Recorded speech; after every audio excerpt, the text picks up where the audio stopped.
Araw sa iyong lahat mga kapanda, kumusta po kayo? At lalong-lalo na sa nagbabalak na mag-apply bilang isang food panda rider.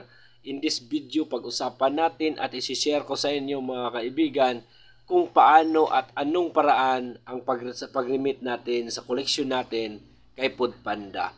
So nung bago pa lang akong na rider, so ito yung unang-unang problema ko, baka magkamali po ako sa pag-remit ko ng collection ko mula sa customer at baka mapunta doon, papasok doon sa ibang na rider.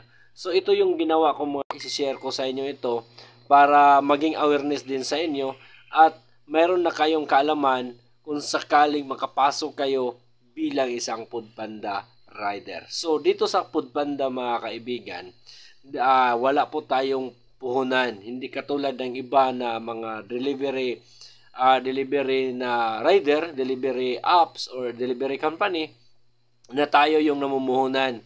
Pera natin yung ibili ng pagkain doon sa vendor, tapos sisingilin natin doon sa customer.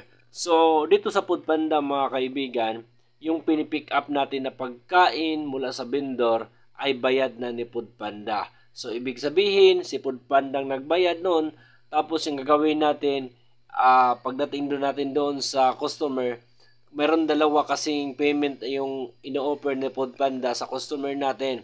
Ito yung paid online through GCash to bank transfer, at yung isa yung cash on delivery. So kung cash on delivery po mga kaibigan, kailangan natin singilin sa customer, kunin sa customer yung pera bago natin ibigay sa kanya yung pagkain. At kung makuha na natin yung pera, so pagdating ng 3,000 mga kaibigan, o hindi umabot ng 3,000, kailangan mag-partial remit po tayo, at pagkatapos ng ship, kailangan i-remit natin ang lahat ng collection natin mga kaibigan. So yan ang pamaraan dito sa food panda. So since in this video mga kaibigan is tutorial po ito kung paano mag-remit ng collection kay food panda through 7-Eleven. So, meron tayong screenshot na ginawa mga kaibigan sa paraan kung paano natin i-remit yung collection natin. Tingnan nyo. Okay mga kaibigan, dito na tayo sa apps natin.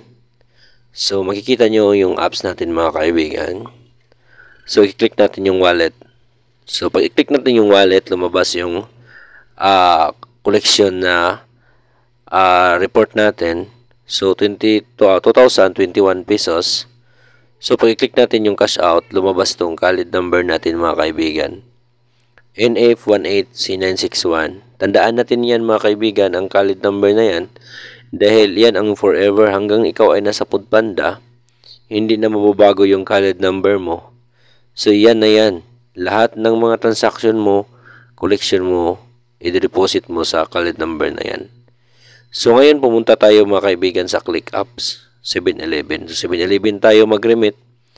Tapos, input natin lahat ng hiningi ng system or apps ng 7-Eleven, ng Click Apps, para walang aberya mga kaibigan sa remittance natin. So, yan. Lumabas nito mga kaibigan. Yung makikita natin sa baba, yung diamond na mayroong loans. So, i-click mo yung loans, tapos ito lumabas. Tapos, ita-type natin sa taas yung Dragon Loans. So, yan. Yung reference number, mga kaibigan, ito yung tinatawag ko kanina na valid number. So, yung NF18C961, ilagay nyo dyan para sa pag-cleared ng mga collection mo. Okay, so yan, NF18C961. So, tandaan nyo mga kaibigan na dapat hindi tayo magkamali sa reference number na yan. Dahil once na magkamali tayo, so magkaroon ng aberya yung collection natin, sa iba pumasok. So, mag-refund man si food panda, pero medyo matagal pa. So, mas mabuti na mag-ingat na lang tayo para walang aberya. Okay, lagay natin yung contact number natin. Yung private number mo, ilagay mo dyan.